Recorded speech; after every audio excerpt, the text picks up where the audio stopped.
কালকে দেখছি পত্রিকার একটা সুন্দর একজন ব্যক্তি, বাংলাদেশের বর্তমান সরকারি একজন পদস্থ ব্যক্তি বলছে কর্মজীবন এমনভাবে শেষ করবেন যেন কর্মজীবনের শেষে হাতকড়া পড়তে না হয়। আফসোস,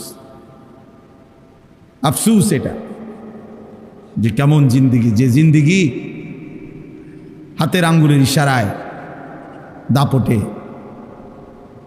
পুরা আদালত প্রাঙ্গণ থরথর করে কাঁপত।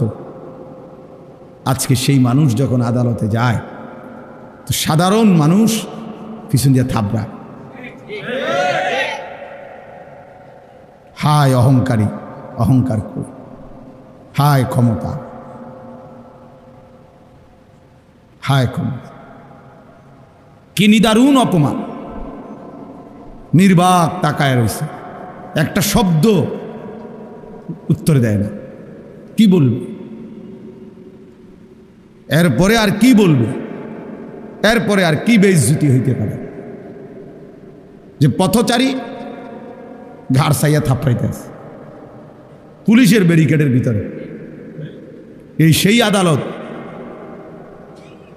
যে আদালতে আঙ্গুলের ইশারায় উঠতে বসত। তাহলে অহংকারের দুনিয়া যদি এতটা অপমানজনক হয়, তার আখিরাত কি হবে? তার আমাদের জন্যই ভাবি, রাজনীতির হিসাব মিলাইলে হতো না। আমি কোনো রাজনীতির মানুষ, কিন্তু বাস্তবতা হলে আমার কাছে খুব আশ্চর্য লাগছে যে হায় কি স্বার্থপর এই দুনিয়া, কি ভীষণ স্বার্থপর, কি আশ্চর্য। এই জন্য ছেলেরা তোমরাও মনে রাখ, একদিন এই নাফরমানির এই জিন্দিগি নিয়ে, নামাজ নাই, সেজদা নাই, আল্লাহ নাই, নারী, ছবি, মোবাইল, অস্থির দৃশ্য নিয়ে যদি একদিন জীবন শেষ হয়, কুত্তাও নাম নিত না। মনে রাখ, বললাম কুত্তাও নাম নিত না। কুত্তা বেনামাজি মনে রাখিস, তোর নাম কোনো কুত্তাও নিবে না। হ্যাঁ, অসভ্যতা যাদের জীবন, অস্থিরতা, নোংরামি যাদের জীবন, এই যে সমস্ত নারী বেহায়া, বেপর্দা, অসভ্য, কোনো জানোয়ারও এদের কথা নাম নেবেন। আজকে সারা বাংলাদেশ আমরা সোহরাওয়ার্দী উদ্যানে হেফাজতে ইসলামের উদ্যোগে মহাসমাবেশ, ওই নারীদেরকে থুতু মারছে যে নারীরা নারীর অধিকারের নামে মানবতার চূড়ান্ত, নারীদের চূড়ান্ত বেইজ্জতি করছে। এই জন্য ভাই, কোনো পাপী পৃথিবীতে দামি হয় না। আমিও না, আপনিও না, আমিও না, আপনিও না, জওয়ানও না, বুড়াও না। কেউ হয়তো নগদ বেইজ্জতি হয়, কেউ হয়তো বংশ পরম্পরায় বেইজ্জতি হয়। আমাদের এই কুমিল্লায় এক জেলায়, উপজেলায় একটা বিশাল বাড়ি দেখাইছে একবার। এই বাড়ি অনেক বড়, এখন গাছরা আছে, খালি পড়ে আছে। তো লোকেরা আমার দেখাইছে, বললো যে হুজুর, এটা এই বাড়ির এমন কিছু মানুষের বাড়ি ছিল, এত সম্পদশালী, কিন্তু প্রতিনিয়ত তারা ছোট বড় সবাই মানুষের উপরে জোর জুলুম করত। কত মানুষের উপরে যে জুলুম করছে, কত মানুষের অন্যায় করছে, কত নারীর সর্বনাশ করছে, কত পুরুষের সর্বনাশ করছে, কত মানুষের সম্পদ লুণ্ঠন করছে। এই জোর জুলুম করত। আজকে তাদের এই পুরা বাড়ি বিরান পড়ে আছে, একটা মানুষ, বংশের একজন লোকও নাই, একটা বাচ্চাও নাই মানুষ। আমি নিজ চোখে দেখছি কতগুলো কুত্তা ঘুমাইতে আছে, বৈশা রয়েছে এটার ভিতরে। অহংকারীর, নাফরমানের পরিণতি। এই জন্য প্রিয় ভাই, আমরা কয়জন, যে কয়জনে আসছি, শুনলাম, বুঝতে শেখা দরকার। ইব্রাহিম আলাইহিস সালাম আল্লাহ তাআলার একজন জলিলুল কদর নবী, আমরা সবাই নাম জানি। আল্লাহ তাআলার বন্ধু, ওয়াত্তাখাযাল্লাহু ইব্রাহিমা খলিলা। আল্লাহ তাআলা বলছেন যে আল্লাহ ইব্রাহিমকে বন্ধু বানিয়েছেন। কোরআনুল কারিমে আছে আল্লাহ তাআলা ইব্রাহিম আলাইহিস সালামকে বলছেন ইন্নী জাইলুকা লিন্নাসি ইমামা, আমি তোমাকে গোটা বিশ্ব মানবতার জন্যে, সমস্ত মানুষের জন্য ইমাম বানানো। কোরআনুল কারিমের মধ্যে আছে আল্লাহ তাআলা ইব্রাহিম আলাইহিস সালামকে অনেকগুলো পরীক্ষা করছেন, সবগুলো পরীক্ষায় তিনি শতভাগ উত্তীর্ণ হয়েছেন। ওয়া ইযিবতালা ইব্রাহিমা রব্বুহু বিকালিমাতিন ফাআতাম্মাহুন্না, আল্লাহ তাআলা বলেন আল্লাহ তাআলা তার ইব্রাহিমের অনেকবার অনেক কথা বলেই অনেকভাবেই পরীক্ষা করেছেন, তিনি সব পরীক্ষায় পূর্ণাঙ্গভাবে আদায় করেছেন। ইব্রাহিম আলাইহিস সালাম অনেক দিক থেকে ওনার অনেক বৈশিষ্ট্য কোরআনুল কারীমের মধ্যে আল্লাহ তাআলা ইব্রাহিম আলাইহিস সালামের ব্যাপারেই বলছেন হুয়া সাম্মাকুমুল মুসলিমিন, তিনি তোমাদেরকে মুসলিম নামে নামকরণ করেছেন, আমাদেরকে মুসলিম নামে তিনি নাম রেখেছেন। কোরআনুল কারীমের মধ্যে আছে আল্লাহ তাআলা বলছে ইব্রাহিম আলাইহিস সালাম কানা উম্মাতান, ইব্রাহিম আলাইহিস সালাম একজন ব্যক্তি একটা জাতি, মানে একজন ব্যক্তি একটা জাতি, অর্থাৎ এত বেশি ব্যক্তিত্ব প্রভাব, এত বেশি ওনার সম্মান মর্যাদা খেদমত যে আল্লাহ তাআলা বলছে সে একাই যেন একটা জাতি। এরকম অনেকগুলো মর্যাদা, সমস্ত মর্যাদার পিছনে একটা বড় কারণ হলো আল্লাহ তাআলা যতবারই পরীক্ষা নিয়েছেন কঠিন থেকে কঠিন, প্রত্যেকটি পরীক্ষায় তিনি উত্তীর্ণ হয়েছেন। সবগুলো পরীক্ষা তাফসীরের মধ্যে আছে, হযরত আব্দুল্লাহ ইবনে আব্বাস রাদিয়াল্লাহু তাআলা আনহুমা বলছেন আল্লাহ তাআলা 30টি পরীক্ষা করছেন ইব্রাহিম আলাইহিস সালামকে, কোনো বর্ণনায় 70টার কথাও আছে। তো এই 30টা পরীক্ষা হোক আর 70টা পরীক্ষা হোক, সবগুলো পরীক্ষার মধ্যে মূল বক্তব্য ছিল একটা জিনিস, সেটা হলো আল্লাহ তাআলা বারবার দেখতে চেয়েছেন যে ইব্রাহিম সর্বোচ্চ ভালোবাসা আল্লাহকেই ভালোবাসে না মাখলুককে, অন্য কিছুকে। এই মূলত পরীক্ষা সবগুলো, আগুনের কুণ্ডলী বলেন, নমরুদের মুখোমুখি বলেন, আর সন্তানকে জবাই করা বলেন, এবং আরও যা সবগুলো পরীক্ষাতে আল্লাহ তাআলা বারবার চেয়েছেন ইব্রাহিমের কলিজা জুড়ে আল্লাহর ভালোবাসা সর্বোচ্চ কিনা। তাফসীরের মধ্যে আছে সর্বপ্রথম খতনা, আমরা যে পুরুষ খতনা করায়, এটা আল্লাহ তাআলা ইব্রাহিম আলাইহিস সালামকে আদেশ করছে।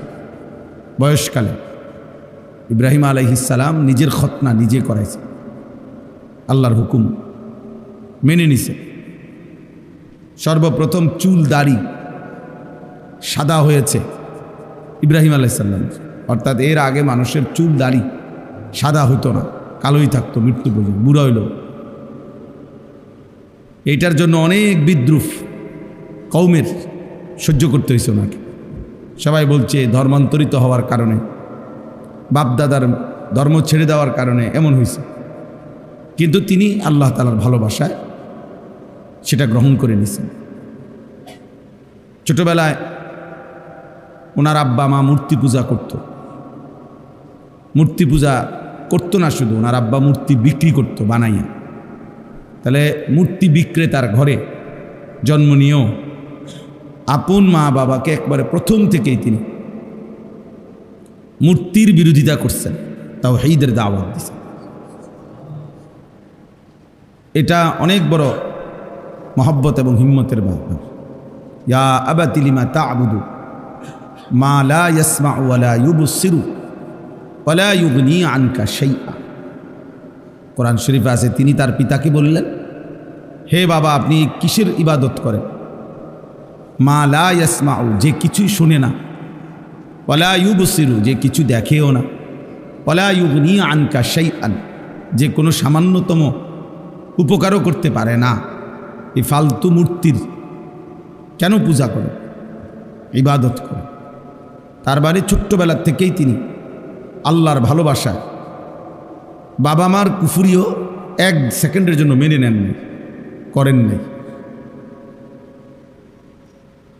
আগুনের কুণ্ডুলিতে নমরুদ যখন ফেলাইছেন তখন তিনি জিব্রাইলের মতো ফেরেশতা, মিকাইল, ইসরাফিল, আজরাইল, এই 4 জন ফেরেশতাই ওনাকে সাহায্য করতে চাইছিল, তাফসিরে আছে।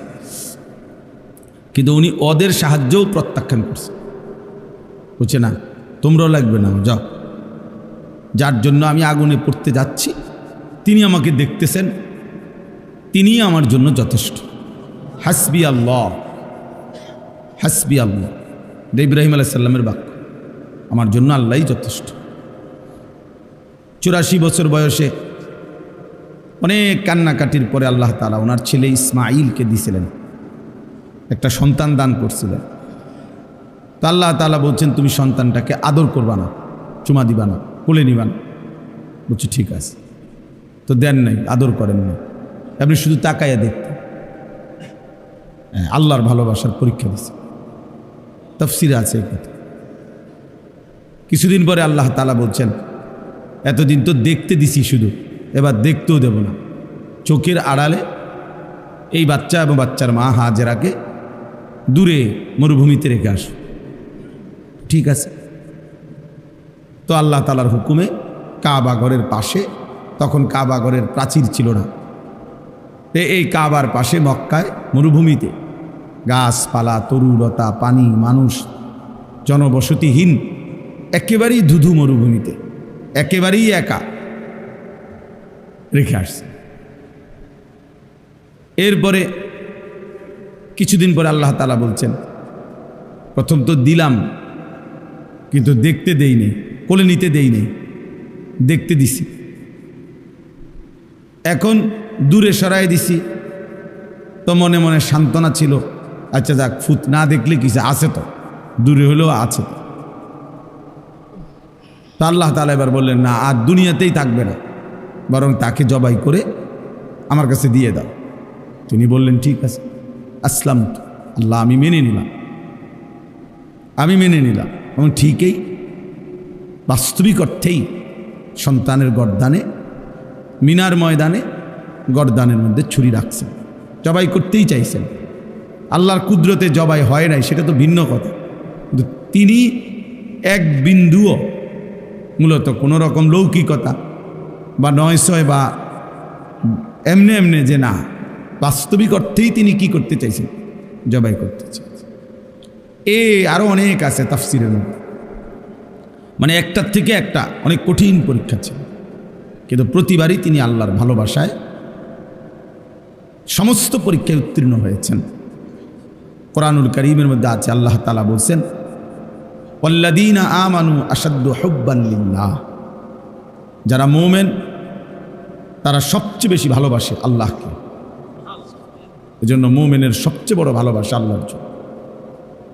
কোরআনুল কারীমের মধ্যে আল্লাহ তাআলা বলছেন তোমাদের পিতা মাতা, তোমাদের ভাই বোন, তোমাদের স্ত্রী, তোমাদের সন্তান, তোমাদের জমানো সম্পদ, তোমাদের ঘর দুয়ার, তোমাদের পছন্দের বাহন, এই সব কিছুর চাইতে যদি আল্লাহ এবং তার রসুল এবং আল্লাহর রাস্তায় জিহাদ, আল্লাহর জন্য দুশ্মনের মোকাবেলা করা, জান দেওয়া, এই 3 জিনিস যদি প্রিয় না হয়, সবচেয়ে প্রিয় না হয়, আল্লাহর ভালোবাসা, আহাব্বা ইলাইকুম মিনাল্লাহি ওয়া রাসূলিহি ওয়া জিহাদিন ফি সাবিলি ফাতারাব্বাসু, তাহলে অপেক্ষা করো, হাত্তা ইয়াতি আল্লাহু বিআমরিহি, অল্প সময়ে আল্লাহর ফয়সালা আসবে, মানে আযাব আসবে।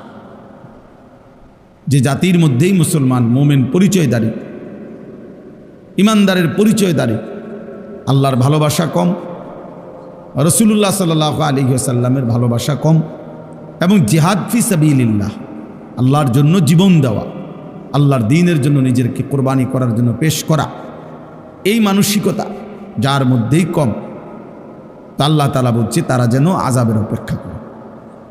আযাব আসে। আজকে সংখ্যাগরিষ্ঠ মুসলমান আমরা এই 3 জিনিস আমাদের মধ্যে ঘাটতি। আল্লাহর ভালোবাসায় সামান্যতম মুসলমানের পরিচয় ধরে রাখতেও আমরা চাই না।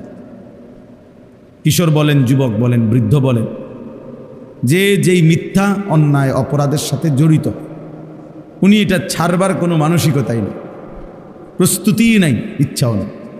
মিথ্যা বলে তো বলেই, চুরি করতেছে তো করতেই আছে, ওজনে কম দিতেছে তো প্রতিদিনই একই রকম, সুদ খায় তো 30 বছর ধরে সুদে খায়, বাটপারি করতেছে তো প্রতিদিনই বাটফা। হ্যাঁ, ছেলে পেলে নামাজ পড়ে না তো অসভ্য, কোনোদিনই নামাজ পড়ে না। ফজরের নামাজ পড়ে না তো একদিনও পড়ে না। গালিগালাজ করে তো প্রতিদিনই গালিগালাজ। এই মানে এক ধরনের অপদার্থ জিন্দেগি, অমানুষের জিন্দেগি, জানোয়ারের জিন্দেগি, হাইওয়ানের জীবন, পশুর জীবন। যে জীবন ধারাবাহিক গুনাহ করে সেটা কোনো মানুষের জীবন না, মুসলমানের জীবন না। কোনো মুসলমানের জন্য ধারাবাহিক লাগাতার গুনাহ করা অসম্ভব।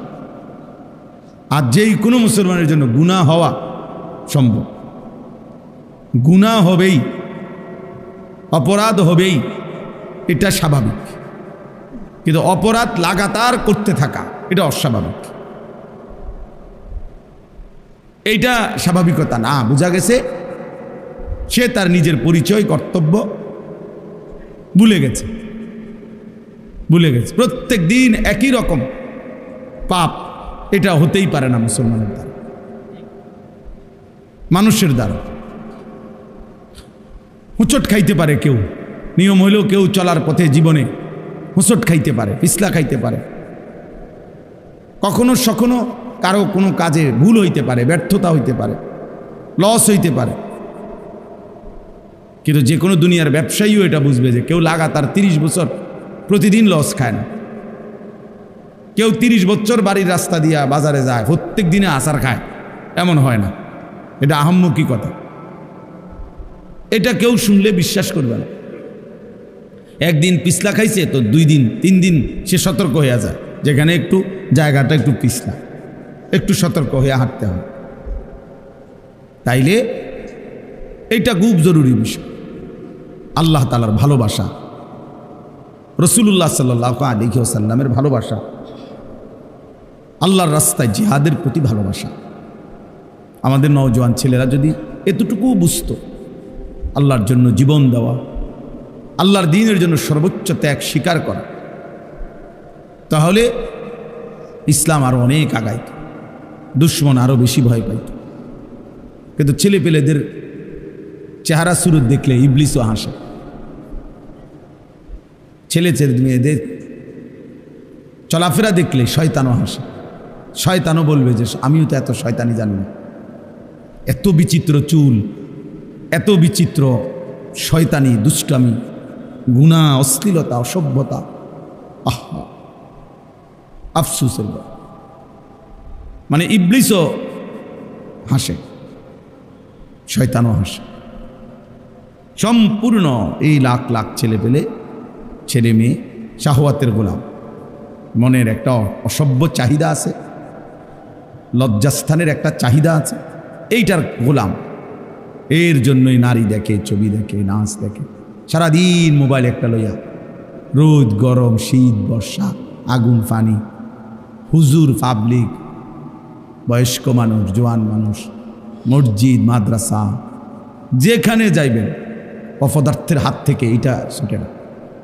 সে এটা নিয়েই আসে, নিজের মতো হাসতেছে, নিজের মতো দেখতেছে, নিজের মতো যেটা ভাল লাগতেছে ছবি উঠাইতেছে, নিজের মতোই চুল রাখ। মানে এই পৃথিবীতে কেউ তাকে ভালো বলে না মন্দ বলে, মানুষ তার দিকে তাকায় না, না তাকায়, কিচ্ছু ভাবে না, কিছুই ভাবে না, নিজের মতো করে হারায় গেছে। কখন যে শয়তানের ফাঁদে পড়ে অন্ধকারের রাস্তায়, অন্ধকারের গলিতে হারায় গেছে, আর বাইর হইতে পারে না। আফসুসের বিষয়। তো বলতেছিলাম, ইব্রাহিম আলাইহিস সালাম প্রতিবার 70 বার 30 বার তাফসীর আছে, আল্লাহর মহব্বতের চূড়ান্ত পরীক্ষা দিচ্ছে। প্রতিবারই বলছে, আল্লাহ আমি আপনাকেই ভালোবাসি, আপনাকে আমি ছাড়তে চাই না, ছেড়ে দিলাম, প্রয়োজনে জবাই করে দিলাম, কিন্তু আপনার ভালোবাসা ছাড়ব না। এই জন্য মোমেন মানেই হলো আল্লাহকে ভালোবাসা, নাই তো আযাবের অপেক্ষা করতে হবে। মনে রাখেন, আযাব সব কিছু একরকম না। কাউকে সমাজের মানুষ সম্মান করে না, এইটাও তোর উপরে আযাব। ভালোবাসার নজরে মানুষ তাকে দেখে না, দেখলে কয় তারে দেখলে ফুটটা করার মতো মনে হয়, দেখছো তুই তারে দেখলে জুয়ারির মতো মনে হয়, তারে দেখলে মনে হয় মাতাল তার সিরা। তো এইটাও তো বেটা তোর উপরে লানত, যে তোর মানুষ দেখলে এই মন্দ কথা বলে, এই মন্তব্য করে, এটাও তো অনেক বড় দুঃখ, আফসোস। এটাও একটা আযাব। এরপরে মানসিকভাবে পৃথিবীর হাজারো নারী নিয়ে ভাবে যে তার মানে তার নির্দিষ্ট কোনো স্বস্তি নাই, তার নির্দিষ্ট কোনো তৃপ্তি নাই। তো এইটাও তো তার উপরে অনেক বড় লানত, অনেক বড় অভিশাপ, যে তার হৃদয়ের প্রশান্তি যেটা সুকুন, এটা নাই। সুকুন যদি থাকতো, হৃদয়ের প্রশান্তি, সে এত মহিলা দেখত না। কোরআনুল কারীমের মধ্যে আছে, আল্লাহ তাআলা বলেন, আমি প্রত্যেক পুরুষের জন্য তার স্ত্রীকে বানিয়েছি। এবং কেন বানিয়েছি? লিতাসকুনু ইলাইহা। কোরআনের স্পষ্ট আয়াত, আমি আল্লাহ তাআলা স্বামীর জন্য, পুরুষের জন্য স্ত্রীকে বানিয়েছি যেন স্ত্রীর মাধ্যমে সে সুকুন, এই প্রশান্তি লাভ করে। লিতাসকুনু ইলাইহা। আমার একজন স্ত্রী আছে, আলহামদুলিল্লাহ। আমি কেন ফতে গাড়ে মানুষের বেড়ি সামগ্রিক, আমার দরকার কি? আমি এত বেড়ি দিয়া করবো কি? আমার কি আর কাম নাই? আমি কি শুধু বেড়ির লেগে নিয়ে আইছি দুনিয়া? পাগল। অনেক ছেলে পেলের দেখলে আমার আফসোস লাগে, যে মাতাল, তুই এটা বুঝদি না যে তুই দুনিয়াতে আসছো শুধু বেড়ি চাইতা, এক নারী, এটাই তোমার জীবনে, আর কোনো কাম নাই, আর কোনো উদ্দেশ্য নাই জীবনে। আফসোস। তো এজন্য বললাম, আযাব বিভিন্ন ধরনের হয়। মানসিক প্রশান্তি চলে যাওয়া, হৃদয় অশান্ত হওয়া, এটা অনেক বড় আযাব। স্বস্তি নাই, তৃপ্তি নাই। এই হারামখোর যেগুলো দেখবেন, একটারও কোনো তৃপ্তি নেই। 100 কোটি টাকার মালিক, এই হারামখোররে জিজ্ঞাসা করলে, না হুজুর খুব ঝামেলা আছে, দোয়া করুন, খুব ঝামেলা আছে, ফ্যাক্টরিটা নিয়ে একটা ঝামেলা আছে, মেলটা নিয়ে একটা ঝামেলা আছে, তারপরে আরও 3টা কাজ চলতেছে সাইডে, এগুলা নিয়ে একটু ঝামেলা আছে। হেতের ঝামেলা আর শেষ হয়, ঝামেলা আর শেষ হয়। লোনও শেষ হয় না, কিস্তিও শেষ হয় না, সুদও শেষ হয় না, নাফরমান। আর তো থামবা কোন দিন? বুড়ো হইয়া গেছো বেটা, 50 বছর 60 বছর, অহনো দুনিয়ায় গুছাইতে পারলা না, তো আখেরাত তো নাই, তো দুনিয়াও তো গুছাইতে পারলা না। খাইবা কোন দিন? খাইবা কোন দিন? এক শয়তানে প্রলোভন দিছে যে এখন উপার্জন করো, পরে আরাম করবা। পরে এটা কোন সময়? কত বছর পরে? 200 বছর পরে। তিনি 200 বছর পরে নিয়ে আরাম করবে। এই হলো হাগা। মনে করছে পরে আরাম করবে, এখন আগে পয়সা, ডানে বামে হালাল হারাম, জায়েজ না জায়েজ সব কামাই করে, পরে আরাম করবে। পরে আরাম মানে, কালকে দেখছি পত্রিকার একটা সুন্দর একজন ব্যক্তি, বাংলাদেশের বর্তমান সরকারি একজন পদস্থ ব্যক্তি বলছে, কর্মজীবন এমনভাবে শেষ করবেন যেন কর্মজীবনের শেষে হাতকড়া পড়তে না হয়। আফসোস, আফসোস এটা, যে কেমন জিন্দিগি, যে জিন্দিগি হাতের আঙ্গুলের ইশারায়, দাপটে পুরা আদালত প্রাঙ্গণ থরথর করে কাঁপত। আজকে সেই মানুষ যখন আদালতে যায়, তো সাধারণ মানুষ পিছন দিয়ে থাবড়া, হায় অহংকারী, অহংকার কই, হায় ক্ষমতা, হায় ক্ষমতা, কি নিদারুণ অপমান। নির্বাক তাকায় রয়েছে, একটা শব্দ উত্তর দেয় না।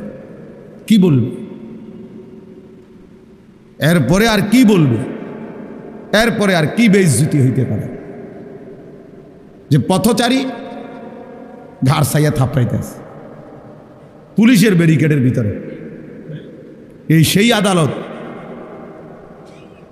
যে আদালতে আঙ্গুলের ইশারায় উঠতে বসত। তাহলে অহংকারের দুনিয়া যদি এতটা অপমানজনক হয়, তার আখিরাত কি হবে? তার আমাদের জন্যই ভাবি, রাজনীতির হিসাব মিলাইলে হতো না। আমি কোনো রাজনীতির মানুষ, কিন্তু বাস্তবতা হলে আমার কাছে খুব আশ্চর্য লাগছে যে হায় কি স্বার্থপর এই দুনিয়া, কি ভীষণ স্বার্থপর, কি আশ্চর্য।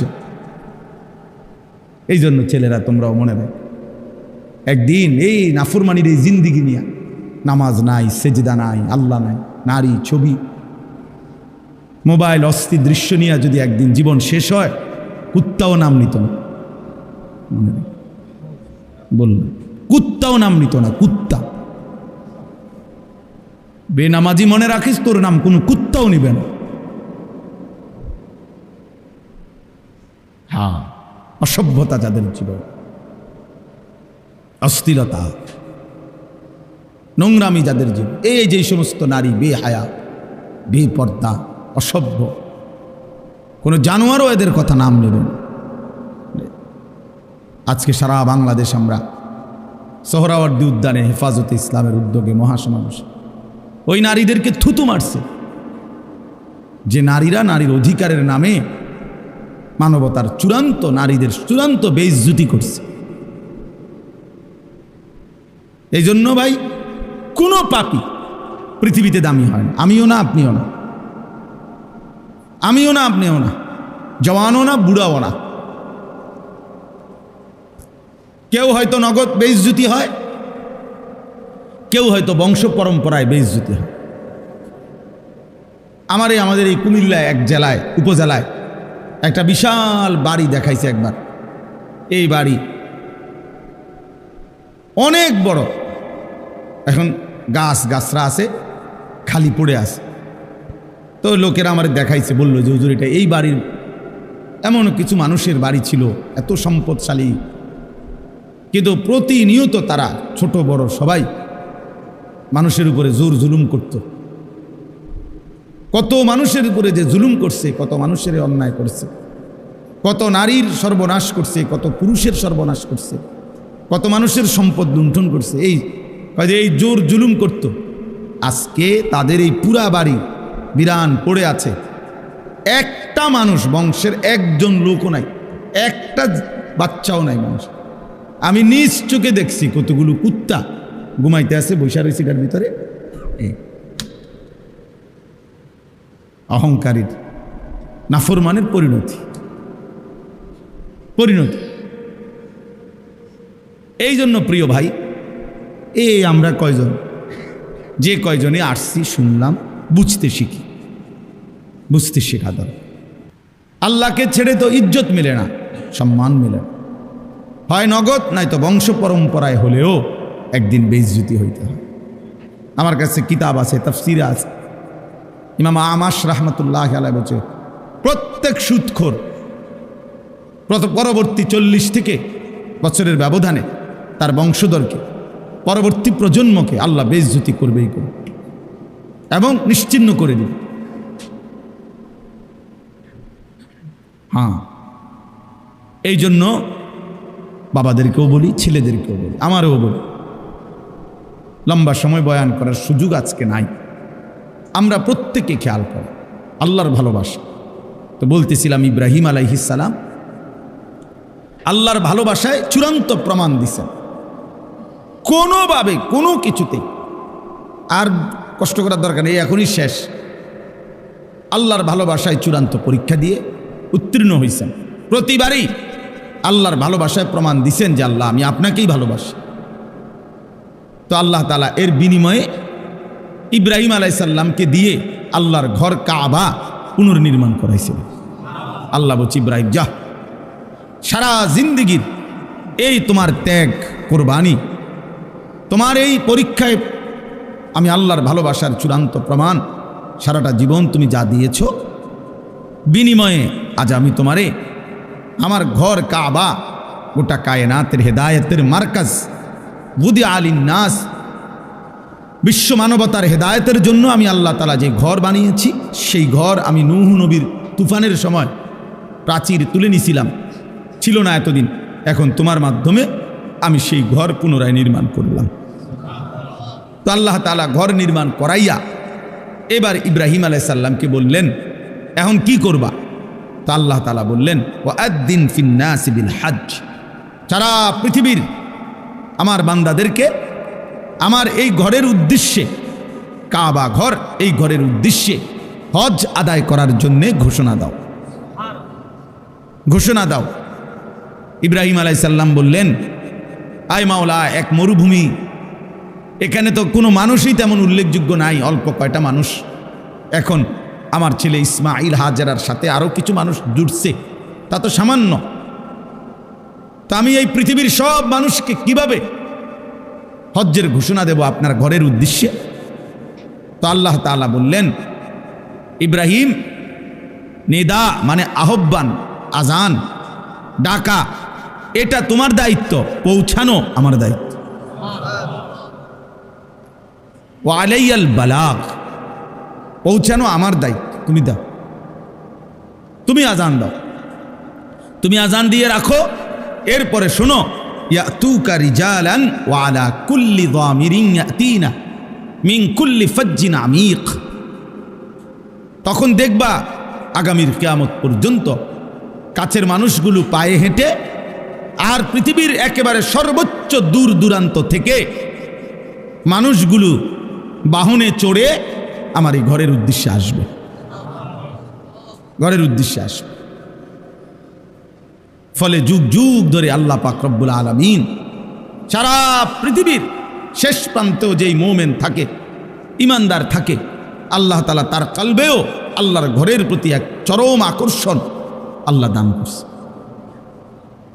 বারবার আল্লাহ তাআলা বলছেন, এটা আমার কুদরতি আকর্ষণ, আমি আমার বান্দার কলবে, মোমেনের দিলে, পৃথিবীর যত দূরেই হোক, আমি আল্লাহ তাআলা এই হজ্জের আগ্রহ, আমার ঘর দেখার আগ্রহ, কাবার আগ্রহ আমি দিয়ে দেব, তুমি শুধু একবার ঘোষণা দিয়ে দাও।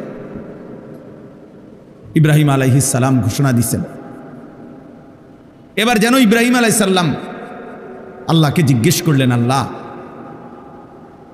এই হজ্জে যদি আপনার বান্দারা আসে তো কি লাভ হবে? তো আল্লাহ বলেন, লিয়াশহাদু মানাফিআ লাহুম, তারা যেন আইসাই তাদের উপকারিতা দেখে নেয়, মানে আসলেই বুঝবে রুহের কি খোরাক হইছে, আমলের মধ্যে কি বরকত হইছে, দিলের মধ্যে কি অনুভূতি জাগছে, আখিরাতের প্রেরণা জাগছে, নেক কাজের জজবা তৈরি হইছে, গুনাহ ছেড়ে দেওয়ার মতো হিম্মত তৈরি হইছে, আখিরাত এবং জান্নাতের জন্য নিজেকে প্রস্তুত করার যেই তৌফিক হয়েছে, এর চাইতে বড় উপকার আর কি হইতে পারে? এর চাইতে বড় উপকার। এই জন্য আলহামদুলিল্লাহ যুগ যুগ ধরে হজ্জের বরকতে, আল্লাহর ঘর জিয়ারতের বরকতে, মক্কা মদিনার এই সফরের বরকতে মানুষের জিন্দিগিতে বড় ধরনের কি হয়? পরিবর্তন। অনেক মানুষ আলহামদুলিল্লাহ পরিবর্তন হয়, বদলায় যায়, চেহারা, সুরত, চলাফেরা, আমল আখলাকের মধ্যে পরিবর্তন, এটা উপকার। আল্লাহ বলেন, এই জন্য এমনি মুখে বলবো না, আমার বান্দা যেন নিজে এসে উপকারিতা দেখে যায়। ওয়ায়াযকুরু ইসমাল্লাহি ফি আইয়ামিন মা'লুমাতিন আলা মা রাযাকাহুম মিন বাহিমাতিল আনআম, এবং আমি আল্লাহ যেই চতুষ্পদ জন্তুগুলো আমার বান্দাদের জন্য জবাই করার, কোরবানি করার জন্যে হালাল করেছি, সেই প্রাণীগুলো যখন জবাই করবে নির্ধারিত দিনে 10, 11, 12 জিলহজ, এই 3 দিনে, তখন যে আমি আল্লাহর জিকির এই 3 দিনে পড়বে, বেশি থেকে বেশি এই জিকিরের বরকত হাসিল করার জন্য তারা যেন আমার ঘরে আসে। তাইলে আল্লাহ তাআলা বলেন, কোন বান্দা যখন আল্লাহর ঘর জিয়ারত করে, 1 নাম্বার হলো সে নিজের চোখে তার জীবনের মধ্যে অনেক উপকারিতা লক্ষ্য করে, পরিবর্তন লক্ষ্য করে। আরেক হলো হজ্জের এই সময়গুলো একই সাথে কোরবানিরও সময়। হজের যেই 5 দিন, এর মধ্যেই মাঝখানে 3 দিন হলো কোরবানিরও 3 দিন। তাহলে হজ্জের 5 দিনের অন্তর্ভুক্ত এই কোরবানির 3 দিনে সব মিলাইয়া হাজার হাজার বার, লক্ষ লক্ষ বার আল্লাহর জিকির করার তৌফিক হয়।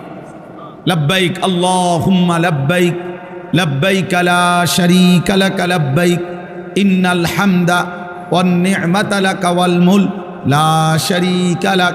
এইটা একটানা পড়ে, এটা আল্লাহর জিকির। আমি আলহামদুলিল্লাহ মনে করেন 16 কিলোমিটার হাইটা গেছি, মিনার তাবু থেকে আরাফা, আরাফাত থেকে মুজদালিফা, মুজদালিফার থেকে আবার মিনা, মিনা থেকে আবার মক্কা শরীফ, কাবা। গত বছরও গেছি হাইটা। এই সময় হৃদয়ের একটা আলাদা আল্লাহ জিকিরের বরকত হয়। হাজার হাজার আল্লাহর স্মরণ বান্দার জবানে মস্ক হয়ে যায়। তাওয়াফ করে বারবার। আরে আমার ছাত্র তো নাম কি? নূর মোহাম্মদ।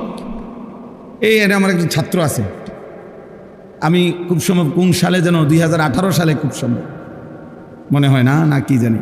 তো আমি যখন হজে গেছি ও আমার সাথে দেখা করতে আসছে কাবা করে, ও জিদ্দা থাকতো। তো আইসা আমারে বলতেছে, আমি তাওয়াফ করে বসছি মাতাফে। তো বলতে হুজুর আপনি চলেন না একটু বাইরন, আপনার একটু নাস্তা করামু।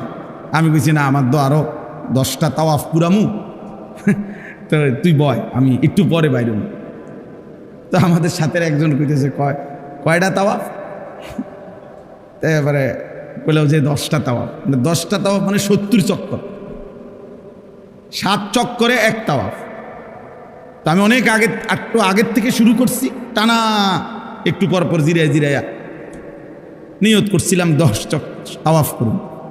তো ওই সময় এটা দেখছি যে ভালোবাসা, মহব্বত, আল্লাহর ঘর জিয়ারতের বরকতে এত বেশি পরিমাণ আল্লাহর জিকির নসিব হয় যেটা অন্য সময় হয় না। এইটাই আল্লাহ বলছেন যে আমার ঘরের হজ করতে আসতে বলো, ঘোষণা দাও, আমি আল্লাহই পৃথিবীর শেষ প্রান্ত থেকে আমার বান্দাদেরকে আনবো, আর এনে আসলে তারা নিজের চোখেই উপকার দেখবে নিজের জীবনে। আর আমি আল্লাহ তাআলার জিকির হজ্জের দিনগুলোতে, কোরবানির দিনগুলোতে বেশি বেশি আমি আল্লাহ তাআলার জিকির করবে, এরই মাঝখানে কোরবানিও করবে। এজন্য তাফসীরের মধ্যে আছে কোরবানির মধ্যে মূল মাকসাদ কি? আল্লাহর জিকির। কোরবানির মেন প্রাণটা কি? প্রাণীটা না, কোরবানির মেন মর্ম, হাকিকত, নিগুড় তথ্য হইল এই কোরবানির প্রাণী জবাই করবার সময় যে আল্লাহর নাম কয়, বিসমিল্লাহ আল্লাহু আকবার বলে, এই যে আল্লাহর নাম নেয় সবাই চিৎকার দেয়, এইটা যে বলে আল্লাহর নাম নেয়, এইটাই আল্লাহ তাআলা চায়। এইটা মূল মাকসাদ, মূল মাকসাদ। এই জন্য চলেন, কথা শেষ। হজ্জের মৌসুম এখন, সারা বাংলাদেশ থেকে, সারা পৃথিবী থেকে আল্লাহর বান্দারা হজ্জের সফরে ছুটতেছে। আলহামদুলিল্লাহ, ফ্লাইট শুরু হয়ে গেছে 29 তারিখ থেকে, এখন তো চলতেই আছে। আমাদেরও ফ্লাইট 28 তারিখ ইনশাআল্লাহ। তো সারা পৃথিবীর আল্লাহর বান্দারা হজ্জের সফরে যাইতেছে, কোরবানির প্রস্তুতি নিতেছে। আমাদেরও এটা মনে রাখা চাই, হজ এবং কোরবানি ইসলামের এই গুরুত্বপূর্ণ মহিমান্বিত ইবাদত। এই ছোট বড় প্রত্যেকের দিলের মধ্যে এটা চাওয়া উচিত যে আল্লাহর ঘর জিয়ারত করব। আমি সব সময় বলি যে এই চোখ কালো গিলাফ আল্লাহর ঘর কাবা দেখে নাই, যেই চোখ মদিনার সবুজ গম্বুজ রসুলের রওজা দেখে নাই, এই চোখ যেন কিছুই দেখে নাই, ওই চোখ যেন কিছু দেখেই না। এজন্য চোখের সার্থকতা, চোখের জ্যোতি বাড়বে, চোখের শক্তি বাড়বে, আল্লাহর মহব্বত বাড়বে, রসুলের ভালোবাসা বাড়বে, আল্লাহর ঘর জিয়ারতের স্বপ্ন দেখে। ছেলেরাও, বয়স্করা, আমাদের দেশের বুড়া মানুষ, ওনারাও ছেলে বিদেশ ফাড়াইয়া সব সংসারের কাজ ছাইরা, ছেলেরা যদি কেউ দয়া কইরা বিদেশ ফাড়ায়, এবার এই আশায় বসে থাকে, অথচ উনি টাকা ব্যবস্থা করে এত বড় সংসার সব গুছাইছে, লক্ষ লক্ষ টাকা, 3 ফুলা বিদেশ পাঠাইতে 3-12 36 লাখ টাকা লাগছে, উনি মিলাইছে, বাইক বিল্ডিং করছে, রাস্তার লগে জমি কিনছে, ফার্নিচার করছে, সব ব্যবস্থা করবার সময় অসুবিধা হয়েছে না। কিন্তু নাফরমানরে যখন বলা হয় আল্লাহর ঘরের হজ করবেন না, এই সময় আর কয় আমি করতেন বুঝুন, আমার কিছু আসেনি, হুতাইতে যদি ফাড়ায় তাহলে গেলাম, নাহলে যাইতাম না। বাটফারি কথা টাঙ্গাইয়া যখন ফেরেস্তা ফিটবো কবরে বুড়া মিয়ারে একদম আড্ডি মাড্ডি গুড়াগাড়া করে লেব তখন বুঝবো যে মস্কারি কার লগে করছে, তামাশা কার সাথে করছে। আল্লাহ আমাদেরকে মাফ করে দেন। আপনাদের কাছে একটা ছোট্ট 2 মিনিট অনুরোধটা হলো